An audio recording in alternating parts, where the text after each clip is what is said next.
pre-independence India, and therefore you have many acts which help people get into long-term savings.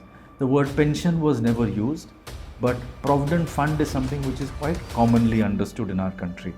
This is entirely for the organized sector, and let me say upfront that the aim of the government was always to help people who are in the lower income brackets and help them to have a forced saving. By 2050, 20% of our population, which at that point of time would be 300 million people, 20% will be greater than the age of 60. Today it's 10%. So that's directly reflecting from the nature of subscribers. So we have 80% of the AUM belonging to the government and government sector, that is the PSUs, the public sector banks, etc. 20% is non-government sector. If I were to look at a comparison between other saving instruments, pension schemes are not meant to be run as ATMs. Mutual fund today, the average holding on mutual fund is 2 years or 2.5 years, which is very low. Modeling tells us that the more you are diversified in different assets, the better is your steady long-term returns. So, we are looking, and we've set up a committee for this with the experts from mutual funds and other such areas, where we're looking at, give us a glide path of the next 15 years of how we will have an asset allocation going forward. And I think the underlying layer in all this is technology. I'm not a tech guy, we're all eco students, but use of technology for the benefit of business is really something which has excited me. And therefore, wherever I have been, I have actually disrupted the business methodologies by infusing huge amounts of technology, such that the impact that you can make, the reach that you can arrive at becomes far more, the scalability of technology.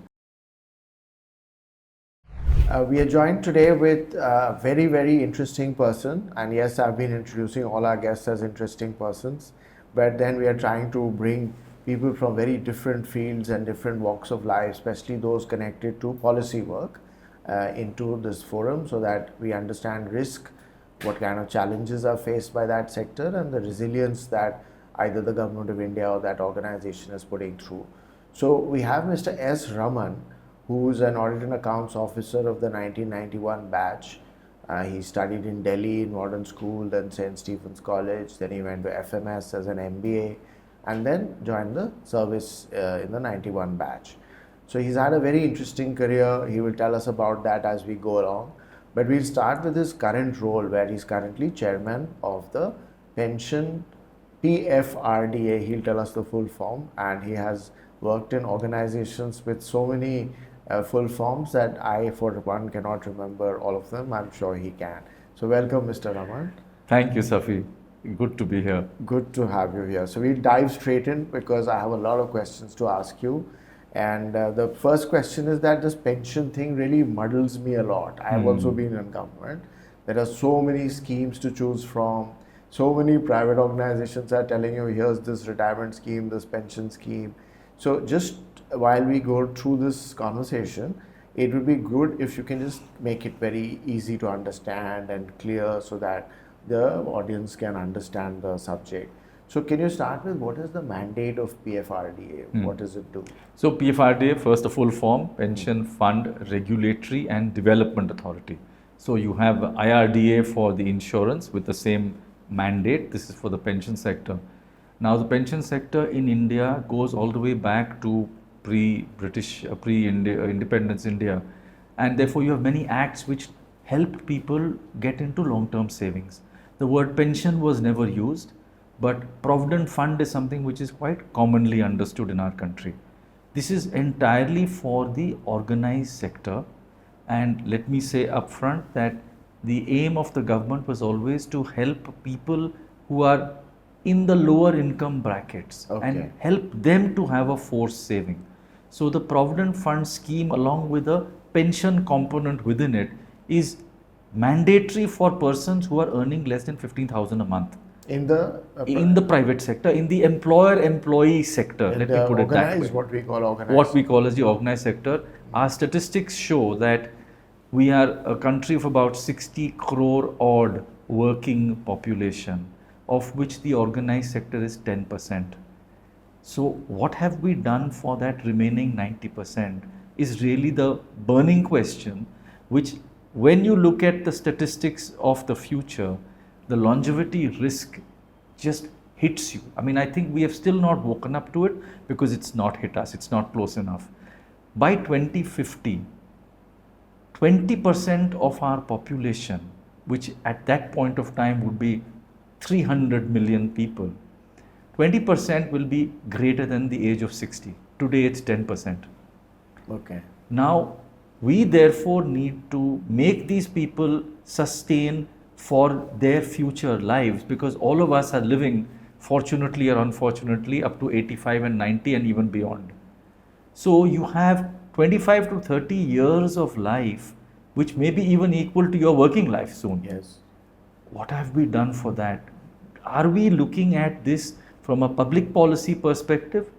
Can the government even sustain the demands of all these people if they do not have enough of their own savings to feed themselves, clothe themselves, house themselves? Okay. So it's a serious problem at a macro level. Yeah, apart from a fiscal problem, it is also a personal finance problem, it's also a social problem and Absolutely. a welfare issue. Correct. That's very interesting. So that's quite an important organization.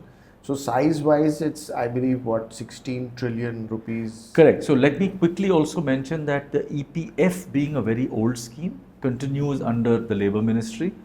NPS, National Pension System, has its origins in government moving away from defined benefit to defined contribution form of pension.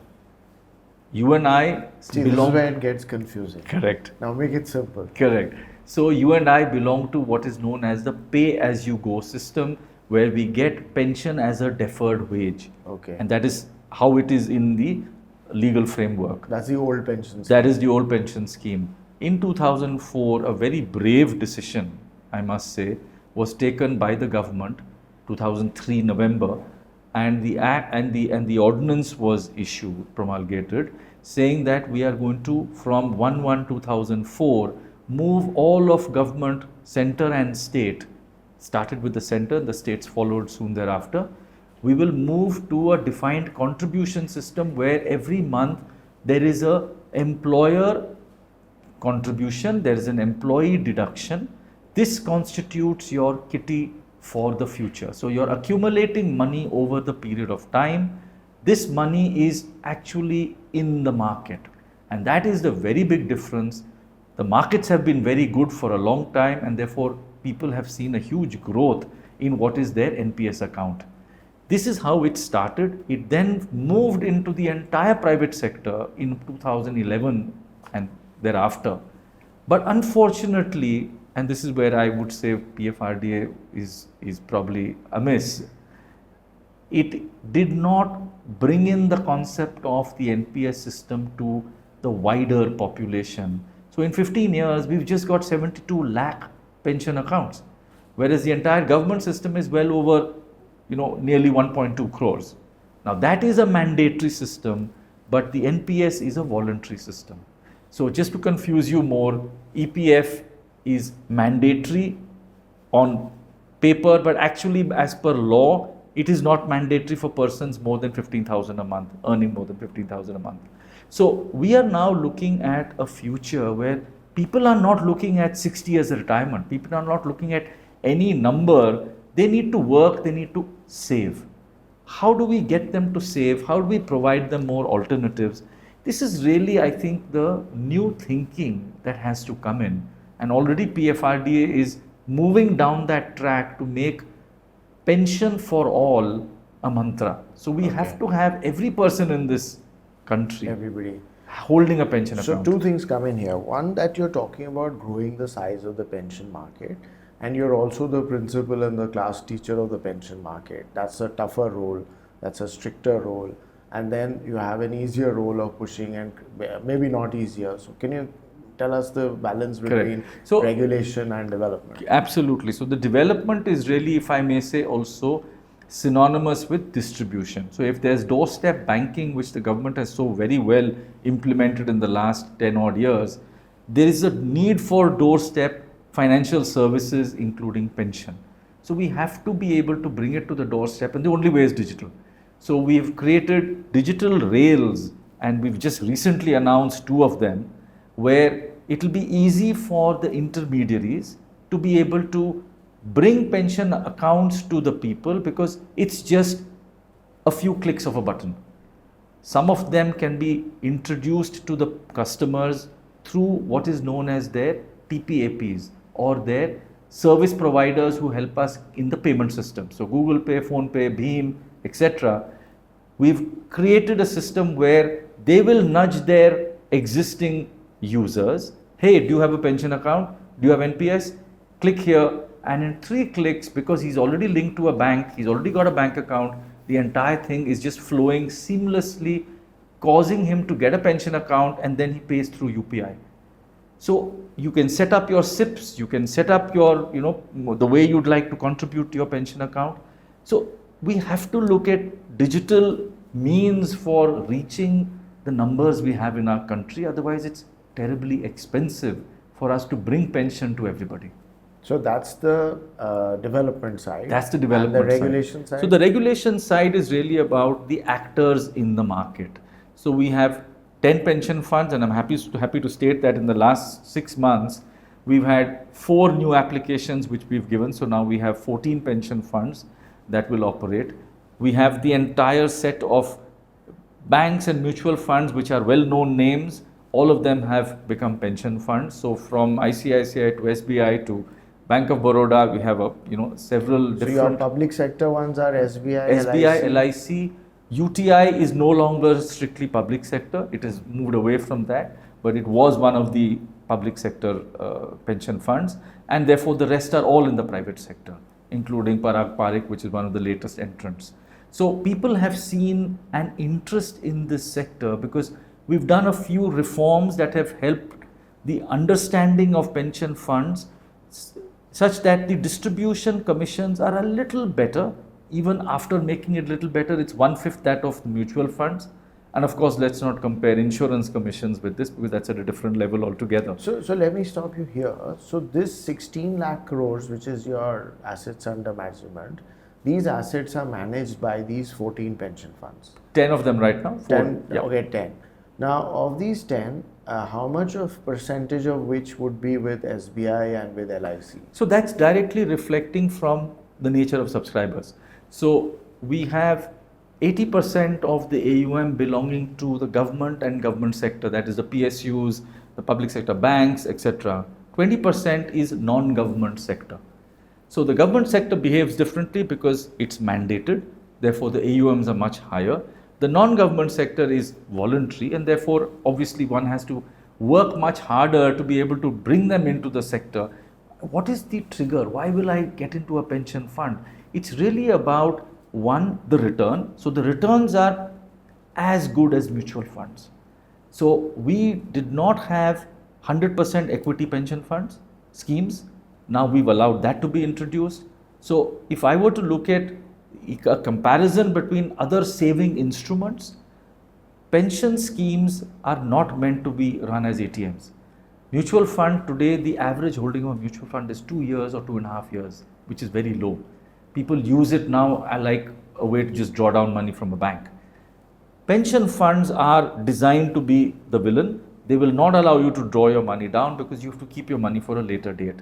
And that is really where the regulation comes in. That's where the regulation kicks in of how to make the product and design it such that it's a long-term product. 15 years is the minimum vesting period that we've put in.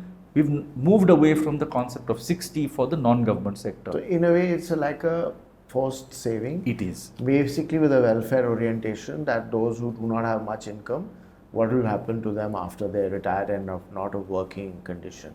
So that's important that you have a longer period of time when people can withdraw. So in all the confusion that you have already created, let me just throw these 3 new ones into it. This old pension scheme, new pension scheme, and there's now some U pension scheme. What's a U pension scheme? Correct. So the old pension scheme we discussed, let's put it aside. It was fiscally unsustainable, and therefore we're moved into the new pension scheme. The new pension system is for all persons who have come into the government sector post 2004. The adoption has happened slowly over a period of time, but today you have it entirely there in all government and government controlled institutions. It was seen that there was no payout in the entire system, and I'll come to that later because that's a very important plank for us to go forward with. Therefore, government thought that we must have a guaranteed pension payout, and the UPS is a brilliant design whereby I give my corpus to the pool upon retirement, and I am assured of 50% of my last pay as my pension with an inflation shield right through till I die. So corpus would be whatever you have saved till then in your UPS account. Suppose it's 20 lakh rupees. Correct. So that 20 lakh is now deposited with the UPS authority, which is PFRDA, and 10 lakh of it, that's 50%. So 50% of my last pay. So the 50% beauty of your last pay the becomes beauty your is pension. correct. So the It's idea like is the to style OPS. it like the OPS. The only difference between this and the OPS is that you do not get the effect of the pay commission whenever it comes on a decadal basis. So the pay commission, if you look at it, has led to huge spikes in the income of government employees as also to the pensioners. So that is the only component which is not there. Otherwise, this is really like the old pension scheme. You are inflation indexed and you have a steady income, half of what you drew on your last pay for the rest of your life. Then it also goes to the spouse as family pension. So 80% of the subscribers currently with PFRDA in the OPS, NPS. 80% of AUM. So numbers of AUM, subscribers is that lower. 80% would be basically government oriented, and 20% are private people from the organized sector. So that's the general. Private people from anywhere. Anyway, it could be Anywhere. a It could be a doctor, lawyer, could be a farmer, and we're can really open an NPS. looking at NPS those is segments. open to anyone. Absolutely. UPS is open to anyone. UPS is purely a government employee scheme. Only for that 80%. Correct. Okay. And the states have yet to adopt it. We've got many states coming forward with notifications wanting to also adopt the UPS system. So we're working closely with about 8 states. So there's some news today that the government union or association has proposed that all government people should be sent back to OPS.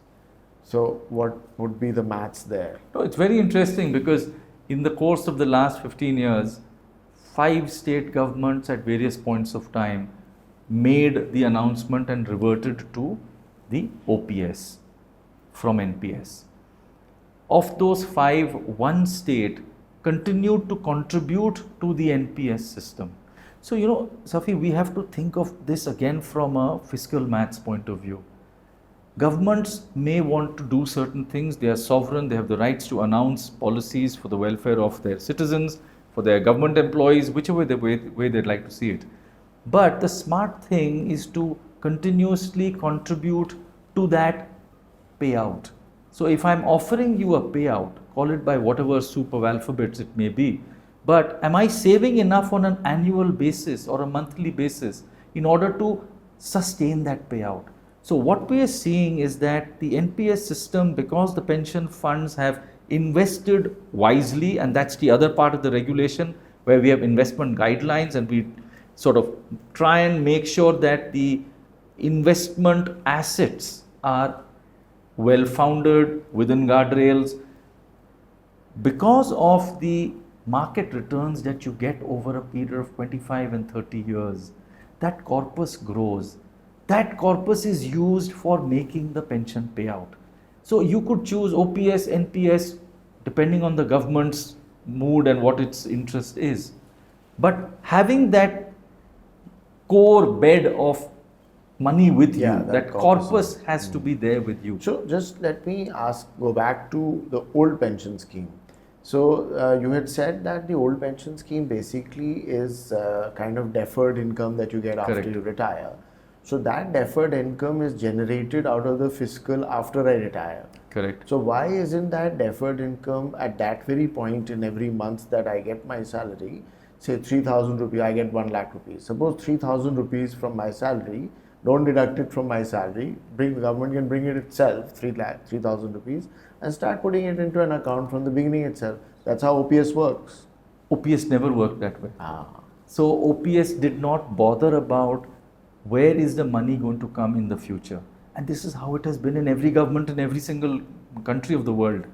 It's called a pay-as-you-go system. In fact, other governments in developed countries, you have a pay-as-you-go system for the citizens. That's their level of development. Every citizen gets a pension from the government on a continuous basis till you are alive.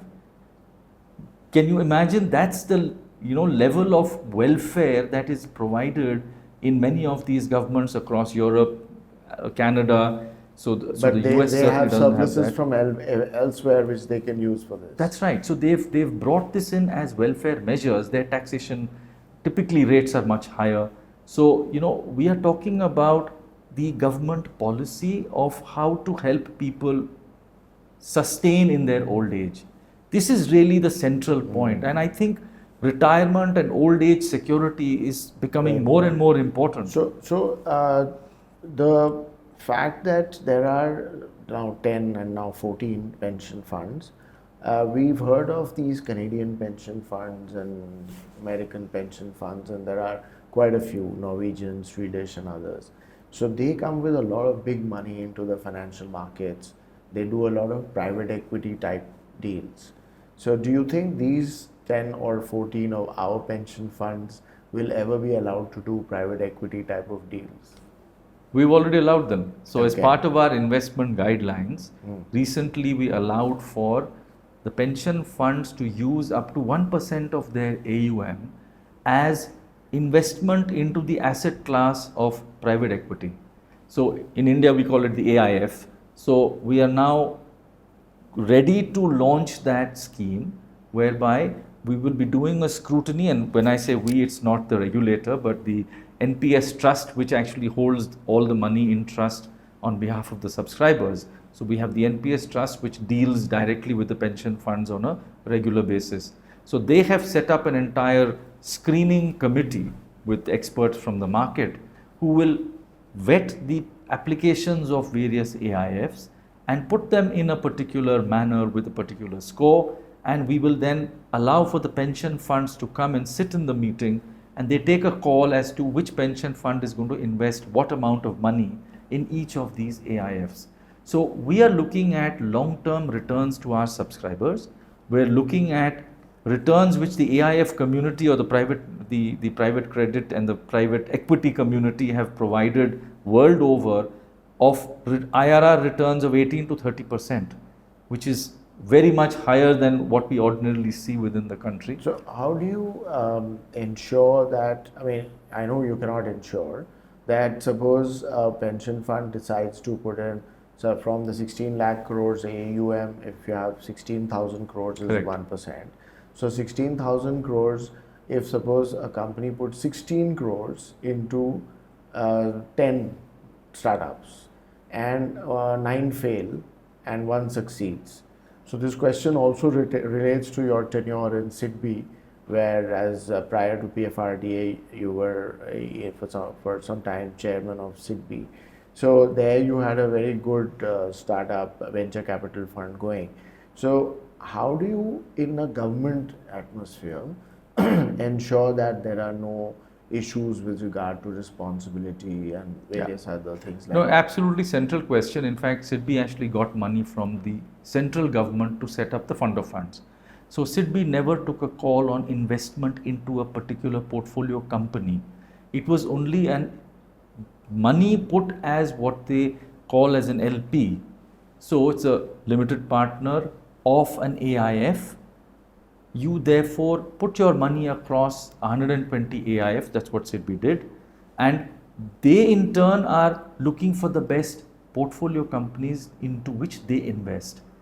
The initial returns at SIDBI have brought in about a 3x return on distribution of capital, which I think is great. Even at the end of the entire period of 12 to 15 years by which all the money would have come back to SIDBI, the entire 10,000 crores and the returns on that. Even if we get a 1.5x return on that, I think we've done our job in creating the ecosystem. NPS is still different because this is not government money. This is your money and my money as subscribers. So what we are really saying is that we have to have probably the same level of due diligence because it is public money in that sense. You have to be able to provide asset classes in which the pension funds can put their money, and we cannot just stop with these growth assets. In fact, world over they talk about it as growth assets. So you've got growth assets, you've got bonds, you've got a few government securities. So you've got corporate bonds and government securities. Government securities typically return you the lowest yield, and in most developed countries it's down to sort of 3 and 4%. We are still at a 7% return, but that's obviously going to decrease as we move along. So how do we ensure we get near double-digit returns for the subscribers? And that is really the most important. So 1% you allowed for private equity. What are the other 99%? So we allowed investment again up to 1% in gold and silver, which was the demand of the pension funds. But I think the way the volatility has been, they haven't really put their money into it, which I'm happy about. But I think, it's about flavor of different asset classes. So the more diversified you are, economic sort of textbooks tell us, financial modeling tells us that the more you are diversified in different assets, the better is your steady long-term returns. So, we are looking, we've set up a committee for this with the experts from mutual funds and other such areas, where we're looking at, give us a glide path of the next 15 years of how we will have an asset allocation going forward. Going back to your point on the Canadian pension funds, and it fits in beautifully here, how did they manage to do this? For the first 30 years of their existence, they did not invest outside of Canada. Okay. It's in 93 onwards that they started moving out, and that too in driblets. Today, they've got a large sum of money outside of Canada. It's nearly like 40% in Canada and 60% outside. So we also need to look at how we can learn from those, very good experiences. But more importantly, I think it'll help a lot if we hone our own skills and look at the domestic economy, because frankly, India is the growing economy for the next 25, 30 years. We don't really see too many other countries growing at the rates that India would probably grow at. We're probably sitting on the best asset classes in terms of growth assets. Yeah. So we should be looking at increasing capacity within our own pension fund so that we can probably even guide other pension funds from abroad to bring in their money and then co-invest along with our pension funds. So I've seen that you've been talking a lot about the development of the PFRDA. Let's get back to the regulatory aspect. So what are the kind of problems that you get with the pension funds? So, I'm again being optimistic, and it's nice to be that, but we don't have a very complicated product. It's actually going back to textbook economics, converting savings into investment. That's really the core role that we are playing. But what we are more in subject you were very good at in college. Well behind you, my friend. So what we're looking really to do is provide products that help the customers, the subscribers, the citizens of the country. And we therefore understand the citizen is not just a siloed person, looking at only mutual funds or only, sort of NPS. They need all the products. So one, we have to get into financial education, awareness in a much, much bigger way. And that's just not for PFRDA, but for the entire set of financial regulators.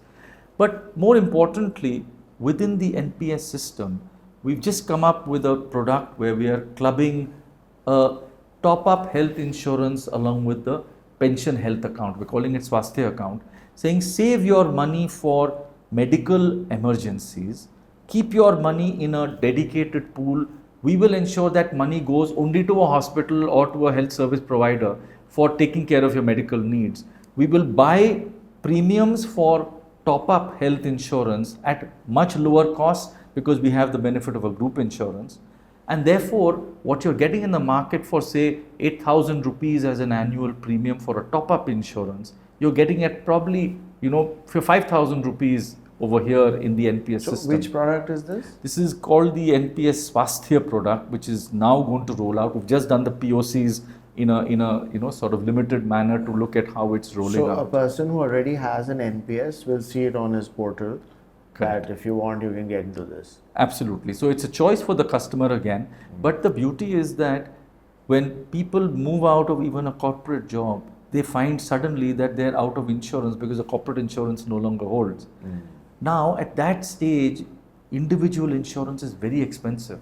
So what we're saying is that Individual health insurance. yeah, at the retail level, individual health insurance. So we're saying that keep your money in the pension account, let it keep growing. We're very happy. You don't need to be hospitalized. Wonderful. You're getting the market returns. But those market returns are also some part of it going towards paying your premium for the top up. Hospitalization day happens. Then what we're really saying is that you have your deductible, you have say 1 lakh that you're going to pay to the hospital. On top of that, the health insurance company will give you a 5 lakh top up. And that's how top up works. It is much cheaper for people to have an annual premium of 6,000 rupees rather than 60,000 rupees, which is otherwise the cost of a base plan for medical insurance. So one quick point on the pension funds. How do you keep them under control? Yeah, so the pension funds are doing a very single-minded job of getting money of the subscribers and investing it. And that investment happens as per our investment guidelines. So as I said, we've got equity, corporate debt, government bonds. Now we've got the asset class of AIF, we've got some gold and silver. Tomorrow, depending on the way it moves and the capacity and the skills that we build, we might be able to get into infrastructure financing in a different way. We could even join a consortium of banks which are looking at greenfield projects. So, the needs of the economy is something glaring. I mean, the long-term needs of the economy are like 15 years and 25 years so money, which whatever the they pension invest funds in, will be able to bring in. Because our asset liability match is very similar to that of a growing needs of infrastructure. How do you keep a close watch on the Correct. quality of assets they are buying? So we have a quarterly review, and as I said, the NPS Trust also has a more day-to-day hands-on understanding of what the pension funds are doing. So we have a quarterly review, they also have their own review system, and therefore we are mindful and watchful of what asset classes the pension funds have put their money, because they have a lot of discretion in the way they operate, and that's the right way also. So within the guardrails, one is to check that they haven't gone out of the guardrails, but more importantly, are they getting the right kind of people from the market to come and man their positions? What is it that they need? I mean, we've actually been very tepid in our foray into equity, because we had only the top 200 stocks till just recently. We've now moved to top 250, but a lot of people are saying that we should move even more. So, these are debates that are very good debates to have, so that we bring about a little more variety for the pension funds to be able to do good stock picking and then provide the returns. The corporate bond market again is a very good market for returns, but one has to be careful, because we've had episodes where AAA rated corporate bonds have become default in 24 hours. So, these are things that we need to be watchful about. We have help from other, institutions that provide data, information. So all in all, it's quite a, participative and a democratic process where we like more voices to come in to be able to help us. So, but like SEBI or RBI, they keep a very close watch on individual companies or individual organizations, and this is the money that is being handed over to you. So, and you have trusted these 10. So, I guess the quality watch is pretty strong. Absolutely, That's it is. to your satisfaction. It can only get better, is what I'm saying, and I think we just have to get more and more, methods of improving our own capacities within PFRDA. So, we need probably tomorrow we might want to bring in market professionals to help us deal with the this monitoring and the supervision of the pension funds. So we've spoken a lot about the organized sector, we've spoken about those in the NPS. What about the gig workers Correct. and the construction So labor? this is truly our biggest campaign that we have now unleashed. We've gone across the farmers, the smaller MSMEs, and finally we wish to bring in the whole concept of pension sakhis who will work along with the SHG groups. So we've realized that everybody in the country needs to save, and one very big factor when you talk about the lower income groups, often you'll find they're putting the money into Ponzi schemes which they get innocently robbed of their wealth. Yes. This is something which I believe PFRDA should sort of bring out a very strong campaign, and we're working on that. How to get their minds off this sudden attractive return. Somebody says, I'll give you 33% return. Now you fall for it. Now your 30,000 rupees you put there, it's a lot of money for you. So we need to sort of wean them away from all these, sort of glittering objects and get them to understand that this is long-term sustainable money. This is from a regulated... So that's a very difficult task. It's a very difficult task, and I think we need to put our minds on it so that our voice gets heard, the message gets heard. And Safi, it's actually become much easier nowadays with the advent of technology and mobile phones. There is this ability to get influencers. In fact, our outreach programs, we're doing 100 outreach programs this year just for the farmers. We go to a particular, small town, and we find that there are already influencers in that particular area. So our teams just draft them into the, NPS team, and they come and talk to the farmers. And these are social media influencers. These are social media influencers. And they are restricted to a village. And they actually in that 20,000 people or 50,000 people community. So this is very powerful ways of getting your message across. And it's not that it's just for that day. He'll talk about it even subsequently. So, we have to get people to understand that putting your own money away for your own future is really critical. And there is, we have to somewhere tell them that you just cannot rely on government. Having said that, the Atal Pension Yojana scheme has been immensely popular. It's done very well. It's got 9 crore subscribers in it. We are running this program across the country. It's a Government of India scheme along with the Jan Dhan program. Now, we found that people have to put in their money. It's a very well designed scheme where you put in your money over 20 years. Your payout starts only after 60. And the payout could be between 1,000 and 5,000 depending on how much you have contributed initially. But at the end of your life, you get back your entire savings amount. So there is a return of your entire savings back to you. So why are all these retirement schemes, pension schemes, all not clubbed into one NPS? Great question, I think. Why are there so many? I must commend you for remembering how much is the threshold on each. I cannot remember this. You tell me 3 times, maybe then I will. No, we have to earn our salary, so we have to remember. So seriously, think of the consumer. But you're completely right. I don't think we've had many years of a pension scheme at a national level. It's just been 20 years of NPS. And that too, a lot of focus initially was on the government sector. We've got multiple state governments with schemes for different segments, for widows, for young children, for young mothers. So, these are welfare measures that our governments have been doing for years on end. It's not easy to get them to suddenly stop it and say, okay, now let's train everything only into this one particular scheme. But that is exactly the regulatory direction that we have been told we should move towards. And the aim is to try and get government schemes paying small amounts of money, which is like dole, put them into an NPS account so that it's not frittered away immediately. You allow them some amount of withdrawal because the NPS scheme also allows for some liquidity. So it's not, it's like once in 4 years you can pull out 25% of your money. Now that is at least some liquidity for the customer. So we need to sort of do this harmonization of schemes. We need to also harmonize with the EPF because that's another government-backed scheme because government is actually giving you a fixed return on that. Again, it's based on the market returns.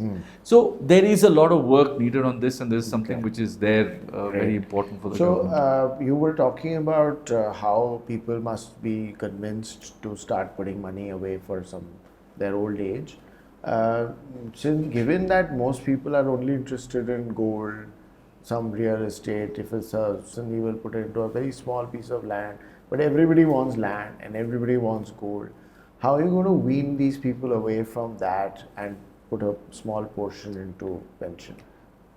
So one, I think with urbanization, more and more people are getting displaced from land. They're moving away from land. So looking after a piece of land when you are miles away from it becomes difficult immediately.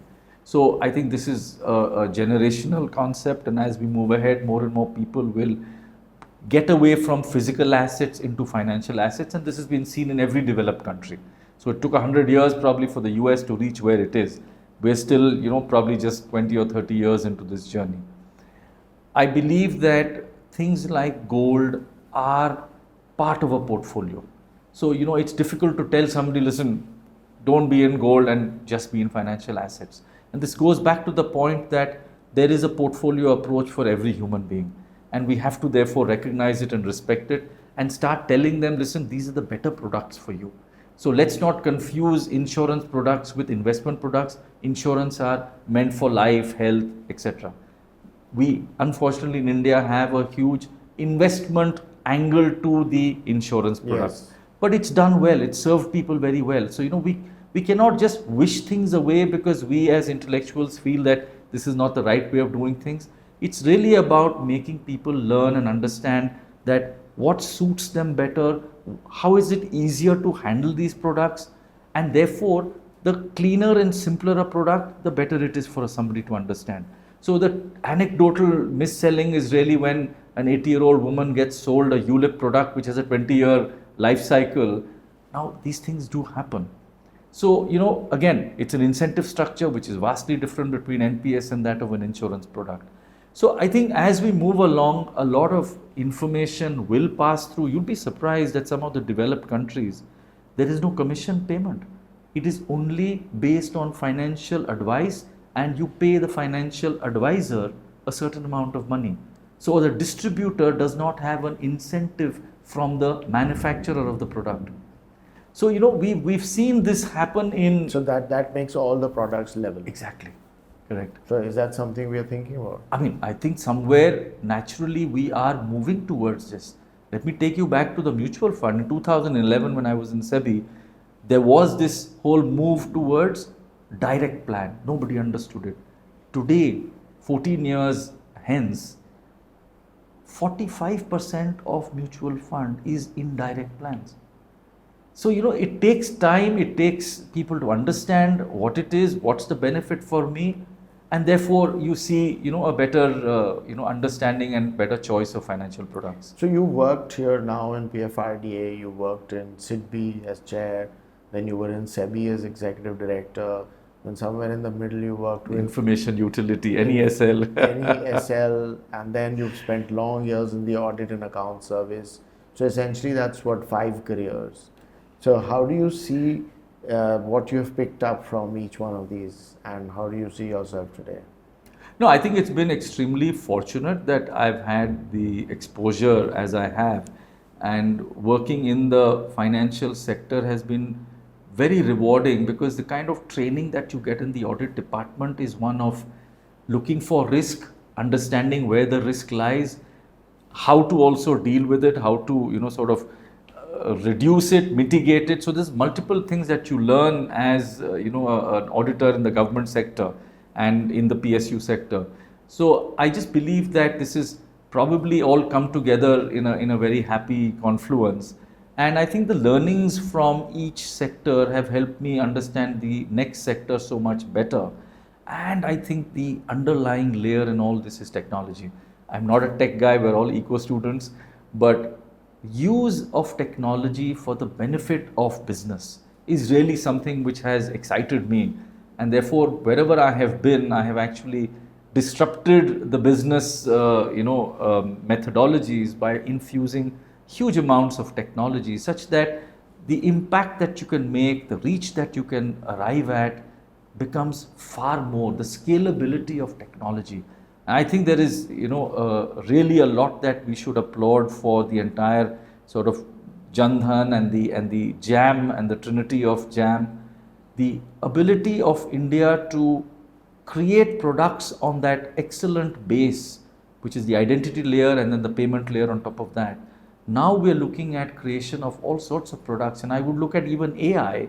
So we've taken up a small AI project where we're saying that we should be able to have financial advice to every ordinary person in the country at the mobile phone using his language. So we're saying conversational AI hitting an information layer where there is deterministic models of, okay, this is the scheme, this is the returns, and therefore the information flowing through after your status information passes through the whole information layer, and you get an output which you therefore look at saying, okay, these are the possibilities which are good for you.